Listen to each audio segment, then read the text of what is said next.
Hey guys, and welcome back to the channel. I hope everybody is having an awesome day today. Today we are going to be teaching you how to build a 1,000 pound per day throughput laboratory, an extraction laboratory for CBD using precision extracts. My name is Grim from WKU Consulting. Without any further ado, let's get right on into the content.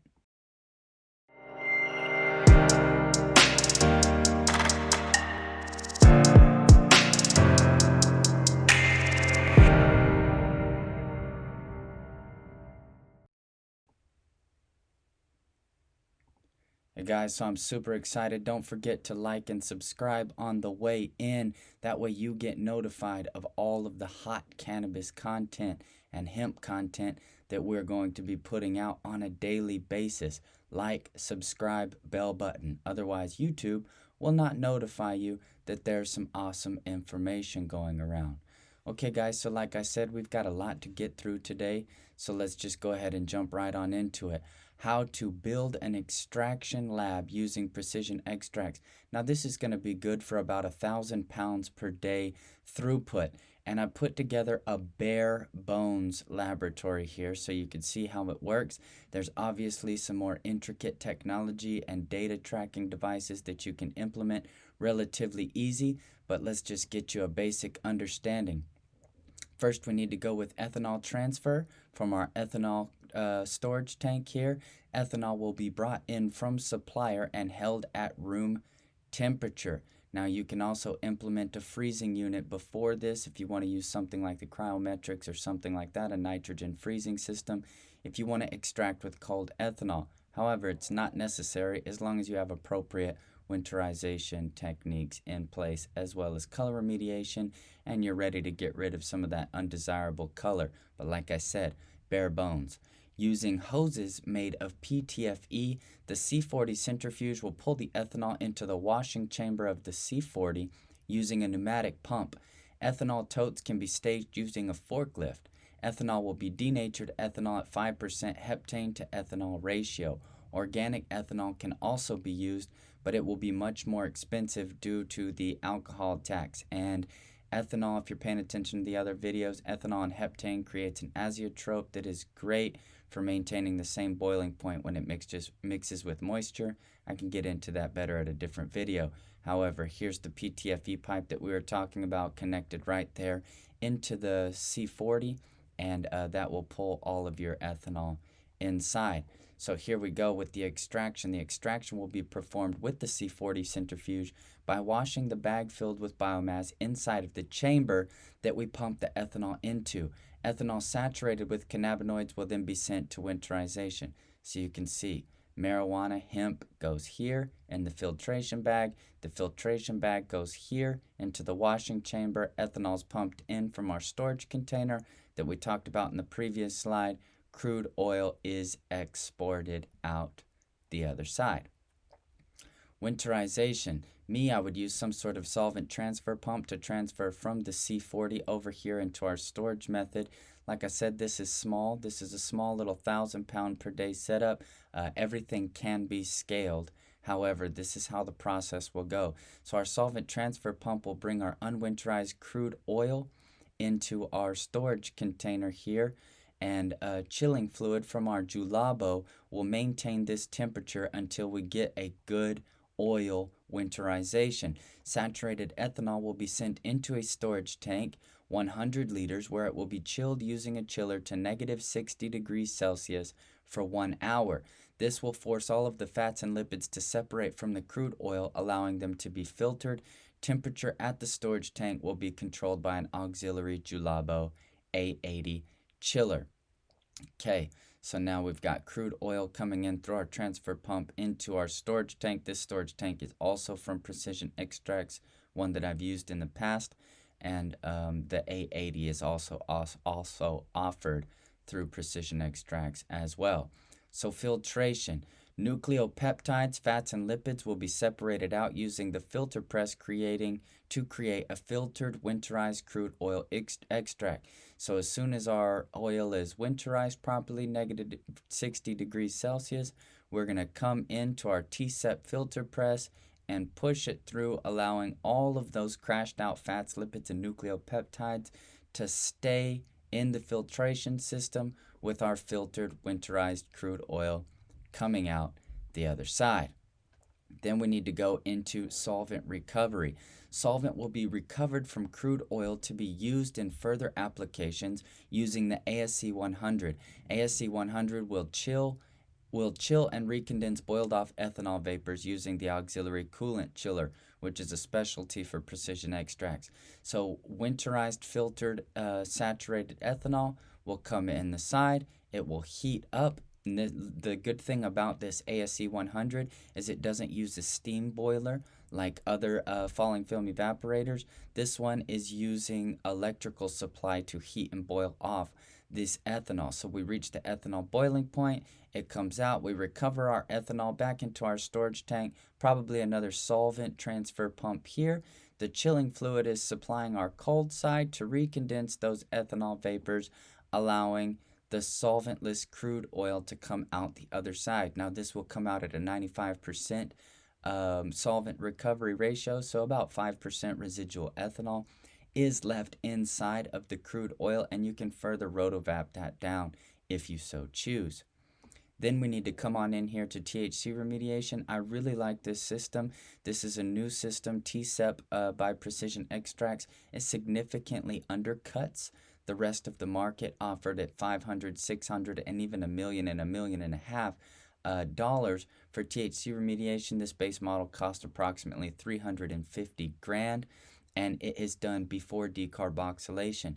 So THC will be remediated from crude oil using the TCEP by essentially washing out the undesirables through a 3-stage reactor system. Now, I'm not going to tell you what the catalysts are here because that's worth its weight in gold here. But here you basically get the understanding of what's happening. We're forcing the THC to drop out of the crude oil. So solventless crude oil, unremediated or hot oil, will come into one side and then go through a 3-stage filtration system where it will come out THC-free crude on the other side. Then we are ready to decarb it. So decarboxylation, crude oil will have the carboxyl group removed simultaneously, activating present cannabinoids through temperature and homogenization.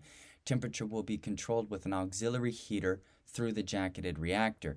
Any present or leftover solvent will boil out and be recondensed for disposal or reuse. So if you did not have the rotovap, that's okay. The internal temperature will only stay at 90 degrees Celsius until you remove all of those solvents. But we have a condensing coil here that is going to allow you to recondense the ethanol vapors and discharge them out. Reuse them if you want, discard them if you want. I don't suggest throwing away money, but you can if you want to. So crude oil comes in using our vacuum. We're vacuumed down here at the port here at the top. We're going to draw that crude oil in. We're going to decarb it thoroughly, homogenize it using the stir bar overhead, and we're keeping close tabs on everything here using our digital display. So our heating fluid will come in and out of another Julabo auxiliary heater that will allow us to maintain temperature parameters during decarboxylation. Out of the bottom comes the decarbed oil. Then we go into the CDU 3000 for distillation. Crude oil will be brought to high purity distillate by bringing cannabinoids to their boiling points and recondensing the vapors into a collection flask using the CDU 3000. So decarbed crude oil comes in, it gets heated up to its boiling point. We've got a spinning band here that kind of separates out that molecular separation comb, and out will come our THC-free broad spectrum distillate, the good stuff. Now here we can go ahead and go to market if we want to.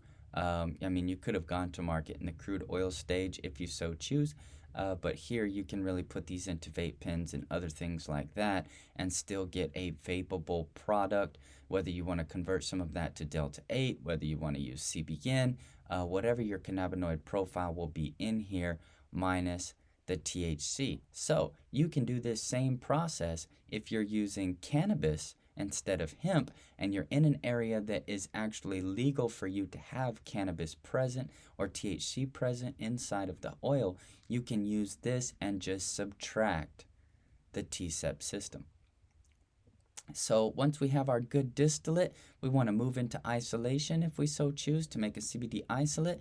Distillate will be supersaturated with solvent and then flash frozen to force CBD to crash out, formulating a crystalline structure. Parameters will be controlled using our Julabo FP50. You can also use a Huber Unistat 315, just depending on what you want. Now, the big thing to consider here is with these glass reactors, you want to be able to remove the bottom. If you're forced to go in from the top every time, it's going to be a pain in your butt. And nobody likes pains in their butts. We all like to have good, healthy, pain-free butts. So distillate will come in. We will add our solvent ratio, preferably at a 3-to-1, no less than a 2-to-1 ratio. We will begin to homogenize and supersaturate once we've achieved within 5 degrees of the boiling point. Once supersaturation occurs, we can go ahead and program our FP50 here to drop the temperature down, forcing everything to crash out. Once again, you'll have a filtration plate here, so when you drop this and swing it out, you can collect all of your CBD crystals, and then you can discharge the mother's milk from the bottom here to recover your solvent and further process your mother's milk or whatever it is you're trying to do.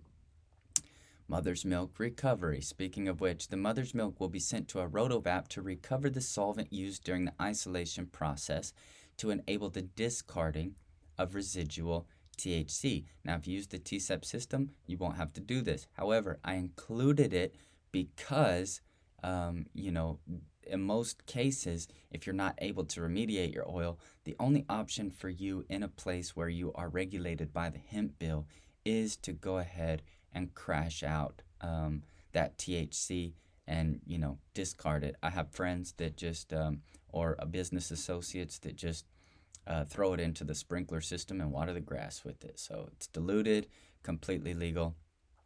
So mother's milk in, vacuum pump. Our pentane is recovered from the bottom recovery orb here. We can reuse that, redistribute it, and then everything in here will either just be discarded or post-processed to get all of our good things out of it. CBD crystal washing.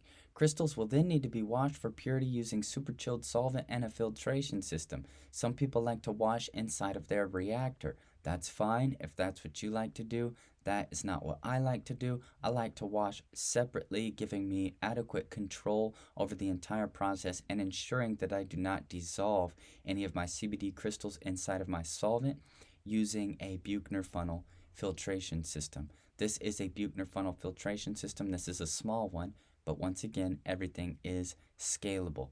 And here's just a diagram for you to see how everything goes. But basically, our vacuum pump is pulling our Erlenmeyer flask under a vacuum. Our CBD isolate goes in, gets washed, the solvent comes out of one side, the CBD stays behind, and we collect that. CBD crystal drying. Crystals will then be dried by bringing oven to solvent boiling point under vacuum. Crystals can then be milled and or sent to packaging. So if you want big crystals, you can package those. I recommend using a nitrogen blanketing system or finding some way to vacuum seal and remove all of the oxygen from your containers going to market. So CBD crystals come in, Pyrex dishes. There's a million ways that you can dry these in this oven. You crank that oven up to whatever solvent that you used for washing its boiling point and stick it under a good vacuum. And then when you are finished, you can pull your CBD crystals out and mill them and package them to go to market. And I know that that was a ton of information very quickly, but you can watch this over and over again. And as always, if you have any questions, reach out to us in our affiliate links below and our associated links below on LinkedIn, YouTube, Facebook, Twitter, Instagram. We also have a website that you can reach out to us or email and we would be happy to get back with you and discuss any questions or problems that you might be having. I hope that you found this video extremely informative and helpful, and this is the equipment needed and how you would build a laboratory using precision extracts at 1,000 pounds per day throughput. That's all I have for you today, guys. Be safe out there, keep everything together, be blessed, and we'll see you next time.